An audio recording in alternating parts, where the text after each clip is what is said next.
Hello everyone, and I hope you had a lovely Christmas. We are going to be talking about Neferata today because she's going to be the brand new FLC Legendary Lord coming alongside the Lords of the End Times DLC. Now there's a lot of expectations as Neferata is one of the biggest characters in Warhammer Fantasy as the whole setting. So I'm hoping that not only is she going to be quite structured, but she's going to have quite a lot to do in her campaign.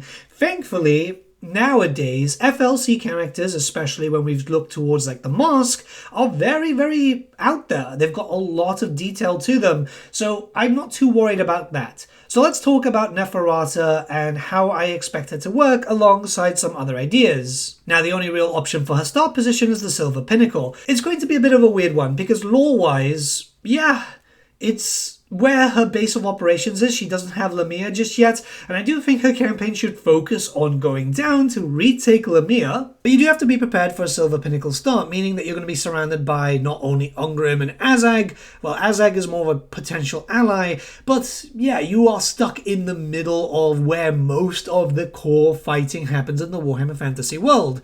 Chaos Dwarfs to your right, up north, Chaos. You do have another potential there with Vlad, thankfully. I know people aren't going to be too keen on it, considering that, yeah, it's kind of chock-a-block there. It's basically at the Empire, and the Empire is suffering, but lore-friendly starts are usually the best. I think it's a good way to expand from there, and I do imagine that her campaign is going to be focused on pushing downwards. You're just going to have to fight your way through quite a lot of enemies. Now, like I said, Lamia needs to be a target of interest, likely one of those super-styled settlements, kind of like how Karak 8 Peaks is supposed to be. So I can imagine it being like a 12-slotter, specifically just for her, with a few extra landmarks just to make it really powerful, and some faction-wide bonuses to get from that too.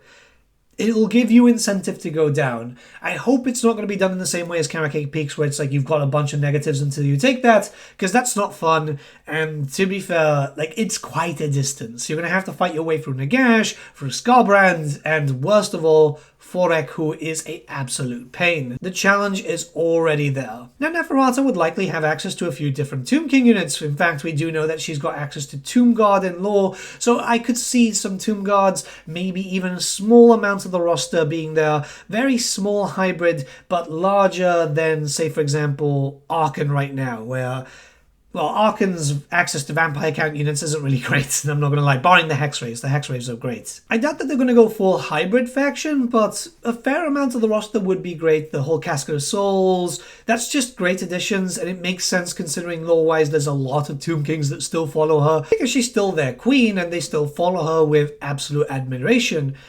It could be that we get a full hybrid, though. You never know with Creative Assembly, especially as they've been experimenting a lot more with more patches and just more structure to, like, say, for example, 6.0 and 7.0. Now, one thing that's very important to talk about here is, yes, Neferata is still going to be a vampire count faction, but there needs to be some difference to change them around. They're not going to still be fighting the same style as, for example, the Von Carsteins or the Necromancers. Right now, all the vampire factions and the Necromancers factions are practically the same. We do know that a vampire count rework is coming into effect with 8.0 alongside Neferata's release, but there should be some differences.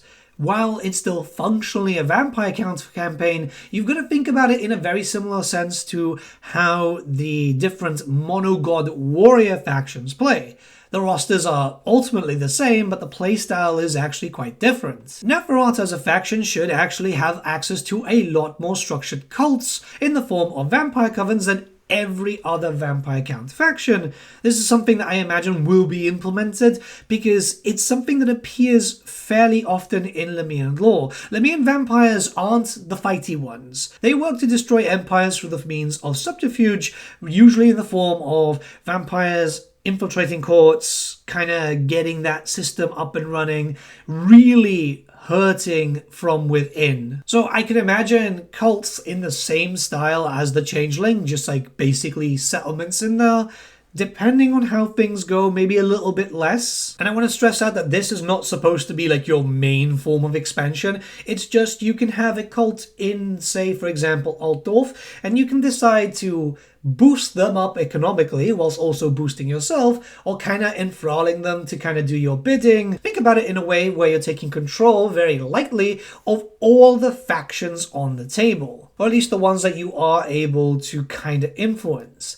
I think that this should only work towards human factions, so Cathay, Kislev, Empire, Bretonnia, and Southern Realms, because they have got their own distinction there in the database, unless that's changed recently, because it just makes sense only to affect the humans. Norskins too, because they are a human faction after all. I do feel like if another cult system is going to be implemented, it needs to be a little bit stripped down. But with this, you'll be able to recruit units from there, and even armies, to attack from different locations. Just use the example as Nordland, right? You have them under your thrall, they're being attacked, so you're deciding to defend them a little bit. Kind of similar to what Elspeth does, but very different at the same time. You can build up full armies there, and you can use them to launch invasions. It's something of a mechanic that might only be useful for very early on, but the idea here is it's something that you can ignore typically. If you want to actually play along with just a generic vampire count campaign and you don't want to use the influence mechanic, you should be able to. Alongside that, I'm expecting something alongside of Sausa's mechanic. And the reason why I think this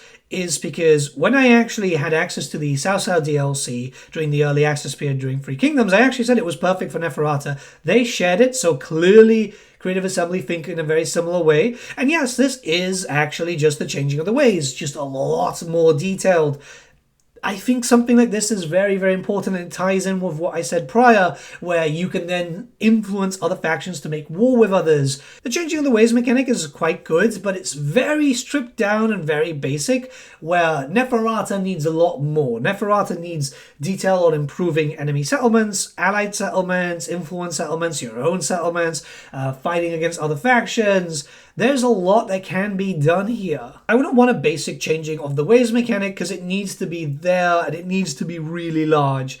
This does mean that the Tzeentchian one is going to be kind of bad, but I do think that Tzeentch is going to get a little touch-up later down the line. I do think that we could end up with not only another Legendary Lord, which we desperately need a third, but a few fixes to Tzeentch as a whole. Because the last time they actually went back to Tzeentch, I think that was Shadows of Change 3.0, it was just updating Kairos. Don't get me wrong, Kairos is fantastic now, plays absolutely amazingly, but the Changeling is still kind of ass, and Tzeentch as a race needs a little bit of a touch-up. Now we can't have Neferata come in without something changing up for Khalida. There needs to be a mechanical change where Neferata is going to be fighting against Khalida. There should be like quest events popping up because they're supposed to be at odds. Khalida does need something alongside this. I do imagine that that will form part of the greater 8.0 update, but they need to be fighting against each other. There needs to be some dialogue against each other too. It's so important. I think that it's such a classic matchup. I think mechanically, as you're building up your influence, Khalida should be sending out strike forces to deal with you. She's hunting you down for revenge. I mean, that doesn't really happen at the end of it. They actually make up during the end times, but nobody cares about what actually happens during the end times. And it would just be nice for Khalida to have a hunt down Neferata mechanic too. So just putting it out there, because they're both related. The relation has been kind of weird because the law has changed. I mean, they were lovers at one point, they're cousins, cousin lovers, and now they're sisters, apparently, in the most recent lore in the old world. Weird. I think everything that we've discussed basically adds it all to the FLC quality that we've seen with the mask. So it's stuff that we've already got access to, obviously, but it's expanding upon it to make it its own thing. There's a lot of expectations, especially when it's a character like Neferata. Maybe they'll go into a different sense where they'll add a lot more to it, but I very much doubt it because this is supposed to be a very large DLC. We're going to be seeing Nagash and we're going to be seeing, 4 other factions too? Well, I do think that they are well enough ahead as they have been working on quite a lot of stuff, and they've shown off a lot of stuff in action already through that big showcase. Neferata, I think, was a last-minute switch decision, as we do know that originally she was going to be DLC. She was going to be part of this now-known character pack situation. So there might be more to this. Time will obviously tell, but this is a character that I'm really, really excited about. I like Neferata. I've got her end times model. I've got her old classic model too, where you could get with the cat familiar. And I think that this more or less is what the interpretation is going to be. You build up in the Silver Pinnacle and you start expanding, going your way down south, alongside influencing the mortals so you can get as much cash coming in, Dark Souls and Tribute, and that way that you can build up even stronger armies to finally take back your ancestral seat. Let me know what you guys think about this in the comments below. Let's start a bit of a discussion. Again, I hope you guys had a lovely Christmas or happy holidays. For those who don't celebrate, we should be back up to daily content as from now. I've got a few ideas I've got to get going. I've just been building up a display case for the minis and stuff and repairing a bunch of stuff that did unfortunately break on the way. Thankfully not the caffeine balloon. I think that was the only thing that didn't take that much damage, which is absolutely insane.